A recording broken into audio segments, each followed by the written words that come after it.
Сәлем достар, ең алдымен каналға жазылып лайк басып, колокольчикті басып кетулеріңізді сұраймын. 16 күн. Қарым-қатынасты жандандыру. Бүгін сіз ескі махаббаттан бас тартып, дами кеткен қарым-қатынасты қайта жандандырасыз және жаңа махаббатқа жүрегіңізді ашасыз. Кешірім бәрімізге керек ғажайып шипа. Бүгін өзіңізді әлдеқайда жеңіл және әдемі сезінесіз деп үміттенемін. Еркіндігіңізше шат-шадыман болып жан-жағыңызды махаббатқа қоршаңыз. Негізі бүгінгі тақырыбымыздың өзі махаббат. Сіз ескі ғашығыңызды ұмытуды немесе бұзылған қарым-қатынасты жандандыруды ойлап, я болмаса жаңа махаббат іздеп жүрген шығарсыз. Дәл қазір айнаға қараңызшы. Сізден көз алмай тұрған жүрегі мейірімге толы керемет жанды көрдіңіз бе? Бұл сіз танитын ең маңызды адам өзіңіз. Егер қарым-қатынасыңызды қалпына келтіргіңіз келсе, ең алдымен өзіңізбен арадағы қатынасты жақсарту керек. Өзіңізді өзіңіз жақтырмасаңыз, басқа біреу қайтып сізбен бірге болғысы келеді. Сіз өзіңізге риза болсаңыз, өзгелермен қарым-қатынасыңызды жақсарады. Бақытты адам басқаларды өзіне тартып тұрады. Егер сізге молырақ махаббат керек болса, онда өзіңізді қаттырақ жақсы көруіңіз керек. Бұл соншалықты қарапайым қағида. Өзіңді жақсы көру дегеніміз өзіңе мін тақпау, шағымданбау, кінәламау, болмашқа қыңқылдамау және жалғыздықтың тақсіретін тарттым деп күңіренбеу. Бұл дегеніміз дәл қазіргі сәтте өзіңді дән риза болу және көңіліңізді көтеретін ойларды таңдау.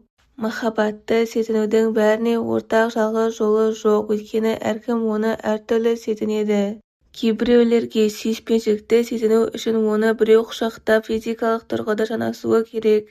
Тағы біреулер мен сені сүйем деген сөзді құлағымен естіген соң ғана махаббатқа бөленеді. Тағы бір топ адам махаббатты сөзбен емес, іспен көрсеткенді құп көреді. Көп жағдайда біз үшін махаббатты қабыл алудың ең оңтайлы жолы оны қайтарғанда өзімізді жайлы сезінетін тәсіл. Менің сізге кеңесім айнаны пайдаланып өзіңізді жақсы көру үшін күн сайын еңбектену. Қолыңыз қалт етсе аффирмациялар айтыңыз. Өзіңізге деген сүйіспеншілігіңіз өсіп жатқанын көрсетіңіз. Өзіңізді романтика мен махаббатқа бөлеңіз. Өзіңізді еркелетіңіз. Қаншалықты ерекше жан екеніңізді көрсетіңіз. Өмір әрқашан біздің ішкі сезімдерімізді қайталайды. Ішкі махаббат пен романтизмді дамыта келе күшейіп келе жатқан жақындық сезіміңізді бөлісетін дұрыс адам сізге магнит сияқты тартылады. Егер сіз жалғыздықта мұңға батып отырудан гөрі өзіңізді дамытуды қаласаңыз, өз ішіңізде және айналаңызда сүйіспеншілікке толы атмосфера орнатуыңыз керек. Махаббат пен романтика туралы кез келген жағымсыз ойлар енді сізді мазаламасын. Оның орнына жолыңызда кездескен жанды мейірімге бөлеу, қолдау және қабылдау жайында ойланыңыз. Өзіңізді осы қалпыңызда шын жақсы көре алсаңыз, сіз бүкіл күш-жігерін бір мақсатқа жұмылдырған жамандықтан аулақ сабырлы жан боласыз. Үйдегі және жұмыстағы адамдармен қарым-қатынасыңыз да керемет болады. Сіз адамдар мен жағдайларға басқаша әрекет етесіз. Бір кездері сіз үшін өте маңызды болған нәрсе енді маңызын жоғалтқан. Өміріңізде жаңа адамдар пайда болады, кей ескі таныстарыңыз өміріңізден ғайып болуы мүмкін. Бұл бастапқыда қорқынышты көрінгенмен сондай-ақ тың ерекше және қызық болуы да мүмкін. Есіңізде болсын, позитивті ойлар неғұрлым көп болса, соғұрлым бақытты боласыз. Адамдар сіздің жаныңызда өздерін жайлы сезінеді, сөйтіп дос болуға ұмтылады, басқалармен қарым-қатынасыңызда жақсарып гүлденеді. Аффирмация жасайық.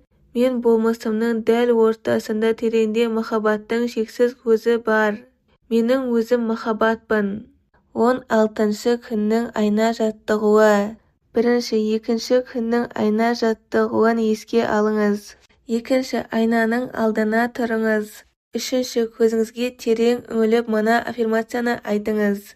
Мен сені жақсы көрем. Шынымен қатты жақсы көрем. Төртінші енді атыңызды атап тұрып көзіңізге тура қарап айтыңыз. Мен сені жақсы көрем, атыңызды атаңыз. Шынымен қатты жақсы көрем.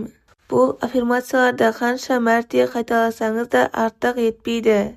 5. Егер біреумен қарым-қатынасыңыз бұзылып, ол жағдай сізді мазалап жүрсе, жанарыңызға үңіліп терең тыныс алыңыз да былай деп айтыңыз: маған қуат бермейтін және қолдау көрсетпейтін қарым-қатынастан бас тартуға дайынмын. Айна алдында осыны 5 рет қайталаңыз. Әр айтқан сайын айтып тұрған сөзіңізге көбірек мән беріңіз. Тек нақты бір қарым-қатынас туралы ғана ойланыңыз. Ғаламат күш ішіңізде. 16 күннің күнделік сұрақтары. 1. Күнделікке балалық шақта сезінген махаббат жайында жазыңыз. Ата-анаңыздың сізді қалай жақсы көргені, шексіз мейірімі есіңізде ме? Сізді көп құшақтайтын ба еді? Отбасындағы ұрыс-керіс, көз жасы немесе үнсіздіктің артында махаббат жасырынып жатушы ма еді? 2. 10 махаббат аффирмациясын жазыңыз және оларды айна алдында орындаңыз. Бірнеше мысал келтірейін. Мен махаббатқа лайықпын. Махаббатқа неғұрлым көбірек ашылған сайын соғұрлым қауіптерден аулақ боламын. Өмір мені бүгін дәл қазір жақсы көреді. Махаббат мені ең тамаша сәттерде тауып алады. 3. Өзіңіз жақсы көретін 10 нәрсені жазыңыз. Соның 5-еуін таңдап бүгін жасаңыз. 4. Бірнеше сағат уақыт бөліп өзіңізді еркелетіңіз. Гүл сатып әперіңіз, пайдалы тағамнан да дәм татыңыз, қаншалықты ерекше жан екеніңізді көрсетіңіз. 5. Үшінші қадамды осы аптада күн сайын жасап тұрыңыз. 16 күнгі жүректегі ойлар. Махаббаттың дәл ортасында өмір сүрем. Отбасыңыздың мүшелері бұл өмірде бар ма жоқ па, соған қарамастан әулетіңізді махаббат шеңберіне айналдырыңыз. Достар, жақындар, әріптестерді, өткен күндегі бүкіл адамды және кешіргіңіз келетін, бірақ қалай кешетіңізді білмей жүрген барлық адамды қамту үшін шеңберді кеңейтіңіз. Олардың бәрімен керемет үйлесімді қарым-қатынас орнатқаныңызды, екі жақтан да құрмет пен қамқорлық шуағын шашып тұрғанын аффирмациямен бекітіңіз. Абыроймен тыныш және шат-шадыман өмір сүре аласыз, осыны естен шығармаңыз. Бұл махаббат шеңбері бүкіл ғаламды қоршасын және сіздің ішіңізде сүйіспеншілікке орын болуы үшін жүрегіңіз ашылсын. 16 күннің медитациясы. Махаббат бәрін емдейді. 16 күннің аудиосы. Махаббат ең күшті дауа. Өзіңіз білетін жандардың бәріне көп-көп жұбаныш, қолдау мен сүйіспеншілік жолдаңыз. Есіңізде болсын, сіз жіберген ізгі ойлар өзіңізге қайта оралады. Отбасыңыз бен туыстарыңызды, сондай-ақ достар, әріптестер мен бұрыннан танитын барлық адамды қамтитын махаббат шеңберін естетіңіз. Өзіңізді сол шеңберге қойыңыз. Сіз сүюге лайықсыз. Сіз сұлусыз. Сіз мықтысыз. Барлық жақсылыққа және ішіңіздегі шексіз сүйіспеншілікке құшақ жайыңыз. Ендеше мына аффирмацияны жасайық. Мен махаббатқа ашықпын. Мен сүюге және сүйікті болуға дайынмын. Мен әрдайым гүлденіп құлпыра түсемін. Менің денім сау. Шығармашылықта жолым болған. Менде өзара сыйластық пен қамқорлыққа құрылған тамаша үйлесімді қарым-қатынас бар.